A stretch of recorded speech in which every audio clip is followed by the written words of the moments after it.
ओम श्री गुरुवे नमः। ओम शांति शांति शांति। प्रणाम भगवान। भगवान योग वासिष्ठ महारामायण से उत्पत्ति प्रकरण से सर्ग नंबर 41 से 45 से सत्संग चल रहा है भगवान, और यहीं से कंटिन्यू करते हैं, जिसमें शीर्षक था राजा पद के भवन में सरस्वती और लीला का प्रवेश और राजा द्वारा उनका पूजन, मंत्री द्वारा राजा का जन्म वृत्तांत वर्णन, राजा विदुरथ और सरस्वती देवी की बातचीत, वशिष्ठ जी द्वारा अज्ञान अवस्था में जगत और स्वप्न की सत्यता का वर्णन, सरस्वती द्वारा विदुरथ को वर प्रदान, नगर पर शत्रु का आक्रमण और नगर की दुरावस्था का कथन, भयभीत हुई राजमहिषी का राजा की शरण में आना, लीला को दूसरे वर रूप राजा पद की प्राप्ति। तो यहीं पार्ट नंबर 3 लेते हैं भगवान, सर्ग नंबर 41 से 45 तक। तो प्रबुद्ध लीला ने पूछा, देवी किस कारण से मैं यह हो गई? पहले जो मैं थी वही मैं इस रूप में कैसे स्थित हूँ? इसका क्या रहस्य है, यह मुझे बतलाने की कृपा कीजिए। ये सभी मंत्री आदि पूर्ववासी तथा सेना और सवारियों सहित सूरवीर पूर्ववत ही हैं। ये जैसे यहाँ स्थित हैं वैसे ही वहाँ भी हैं। देवी, जैसे दर्पण में प्रतिबिंबित वस्तु बाहर और भीतर दोनों ओर दिखती है, उसी तरह ये सभी यहाँ और वहाँ स्थित हैं। इसका क्या कारण है? क्या वे सचेतन हैं? श्री देवी जी ने कहा, लीले, भीतर जैसा ज्ञान उद्गत होता है वैसा ही बाहर क्षण मात्र में अनुभव होने लगता है। जैसे मन चिंतार्थता स्वप्न आदि में चित्त द्वारा अनुभूत जागृत की स्वरूपता को प्राप्त होती है, उसी तरह चेतन दृश्यकारता को प्राप्त हो जाता है। हृदय के अंदर उद्गत पदार्थ बाह्य से प्रतीत होते हैं।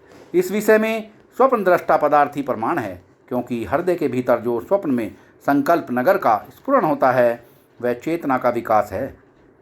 इस राजा के जिन मंत्री आदि का जो अविरोध तथा स्वार्थ रूप से अनुभव हो रहा है, इसका कारण यह है कि वे स्वप्न में संकल्पित सैन्य की भांति चेतन सत्तात्मक होने से सद्रूप ही हैं।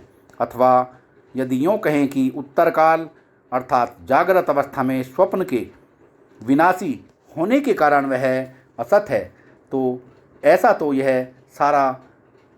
तो यह सारा जगत जागृत जगत ही है, क्योंकि स्वप्न में जागृत असत है और जागृत काल में स्वप्न असत है।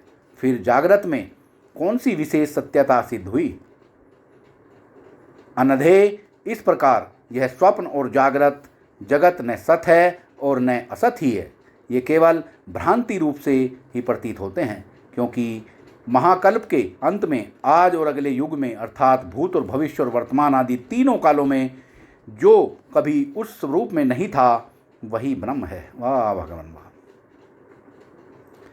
क्योंकि महाकल्प के अंत में आज और अगले युग में अर्थात भूत भविष्य और वर्तमान आदि तीनों कालों में भी जो कभी उस स्वरूप से नहीं था वही ब्रह्म है, अतः वही जगत है।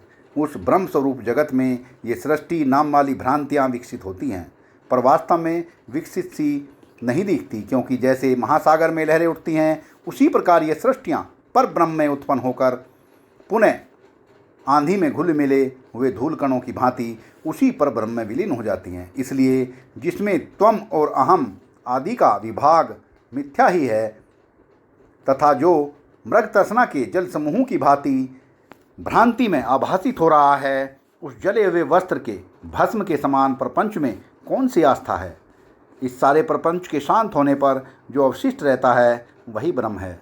उस ब्रह्म से पृथक होने पर यह दृश्य जगत कभी भी सत्य नहीं है और ब्रह्म स्वरूप होने के कारण असत्य भी नहीं है।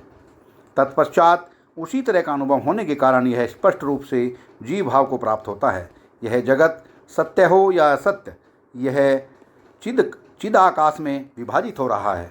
श्री सरस्वती जी ने पुनः कहा, जैसे राजा रूप चिदाकाश में सन्मयी प्रतिभा उदित होती है, उसी तरह उससे पूर्व होने वाली सत्य संकल्पता रूपा प्रतिभा अव्याकृत आकाश रूप ईश्वर में उत्पन्न होती है, इसी तरह प्रतिभा के प्रतिबिंब से उत्पन्न हुई यह लीला तुम्हारे सरीखे शील, आचार, कुल और शरीर से युक्त दिख रही है। सर्वव्यापक ज्ञान वृत्ति रूपी दर्पण में जैसी प्रतिभा प्रतिबिंबित होती है, वह जहाँ जिस रूप में उत्पन्न होती है वहाँ निरंतर उसी रूप में प्रकट होती है। अंतर्यामी ईश्वर की जो प्रतिभा भीतर वर्तमान है, वही स्वयं बाहर भी कार्य करती है। इसलिए चिन्मय दर्पण में प्रतिबिंबित होने के कारण यह तुम्हारे ही समान स्थित है। लीले, इस विषय में तुम ऐसा समझो कि यह आकाश, उसके भीतर भुवन, उसके अंतर्गत पृथ्वी, उस पर यह तुम, मैं और राजा, यह जो कुछ प्रतीत हो रहा है वह सब का सब ब्रह्म रूप से ही मैं ही हूँ। इस प्रकार तुम स्वरूप में स्थित होकर पूर्ण रूप से शांत हो जाओ। तुम्हारा पति यह विदुरथ रण अंग में शरीर का त्याग करके उसी अंतःपुर में पहुंचकर राजा पद के रूप में उत्पन्न होगा। श्री वशिष्ठ जी कहते हैं, रघुनंदन, देवी की यह बात सुनकर उस नगर में रहने वाली लीला हाथ जोड़कर देवी के आगे खड़ी हो गई और भक्ति विनम्र होकर बोली। दित्य लीला ने कहा, देवेशी, मैंने नित्य ही भगवती सरस्वती देवी की अर्चा पूजा की है और वे देवी रात्रि के समय स्वप्न में मुझे दर्शन दिया करती हैं। अंबिके, उन देवी का जैसा आकार प्रकार है वैसी ही आप भी हैं। सुमुखी, आप दोनों पर करुणा करने वाली हैं, अतः मुझे वर प्रदान कीजिए। श्री वशिष्ठ जी कहते हैं, श्री राम, लीला के ऐसे कहने पर भगवती सरस्वती उस समय उसके भक्तिपूर्वक किए गए ध्यान पूजन का स्मरण करके प्रसन्न हो गई और उस नगर निवासिनी लीला से यूँ बोली। श्री देवी जी ने कहा, वत्से, जीवन पर्यंत की गई तुम्हारी अन्यन भक्ति से जो कभी भी शिथिल नहीं हुई, मैं परम संतुष्ट हूँ। अतः तुम मुझसे अपना मनो अभिलषित वरदान ग्रहण करो। तब वह नगरवासिनी लीला बोली, देवी, मेरे पतिदेव रणभूमि में शरीर का परित्याग करके जहाँ स्थित होंगे, मैं भी इसी शरीर से वहाँ उनकी पत्नी हूँ। श्री देवी ने कहा, पुत्रे, तुमने चिरकाल तक अनन्य भक्ति भाव से पुष्प, धूप आदि प्रचुर पूजन सामग्री द्वारा मेरी निर्विघ्न पूजा की है, इसलिए एवमस्तु, तुम्हारी कामना पूरी हो। श्री वशिष्ठ जी कहते हैं, राघव, तदंतर जब उस वर प्राप्ति से तद्देशवासिनी लीला हर्षोफुल्लित हो रही थी, उसी समय पूर्व लीला ने, जिसका हृदय संदेह के डोले में झूल रहा था, देवी से कहा। पूर्व लीला बोली, ऐश्वर्यशालिनी देवी, जो आपके सदृश यह कामना एवं सत्य संकल्प वाले हैं, अतएव जो ब्रह्म स्वरूप हो गए हैं, उनका सारा मनोरथ जब शीघ्र ही सिद्ध हो जाता है, तब यह बतलाइए कि आपने मुझे किस लिए इसी शरीर से गिरिग्रामक नाम वाले उस लोकांतर में नहीं पहुंचाया।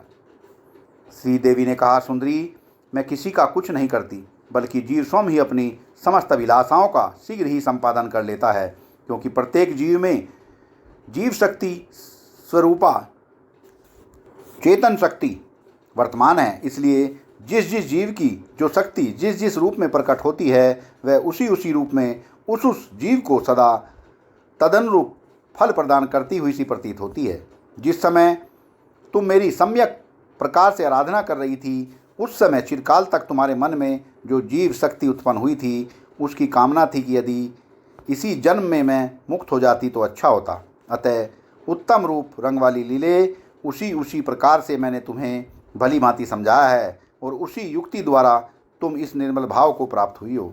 जब चिरकाल तक मैंने तुम्हें इसी भावना से ज्ञानोपदेश किया है, तभी तुम अपनी चेतन शक्ति के प्रभाव से सदा के लिए उसी अर्थ को प्राप्त हुई हो, क्योंकि जिसका चिरकाल तक जैसा अपनी चेतन शक्ति का प्रयत्न होता है, वह समय अनुसार उसको वैसा ही फल प्रदान करता है। अपनी चेतन शक्ति ही तपस्या अथवा देवता का रूप धारण करके स्वच्छंद रूप से आकाश से फल गिरने की भांति फल देती है। अपनी ज्ञान शक्ति प्रयत्न के बिना कभी कुछ भी फल नहीं देती। इस कारण तुम्हारी जैसी अभिलाषा हो, शीघ्र ही तद अनुरूप कार्य आरंभ कर दो। तुम ऐसी धारणा कर लो कि चित्त सत्ता ही सब में अंतरात्मा रूप से व्याप्त है। वही विहित अथवा निषिद्ध जिस कर्म का विचार करती है और उसके लिए प्रयत्न करने लग जाती है, उसी की फल श्री प्राप्त होती है। इसलिए जो पावन पद है उसे जानकर तुम उसी में स्थित हो जाओ। सत्संग को विराम देते हैं भगवान। प्रणाम भगवान।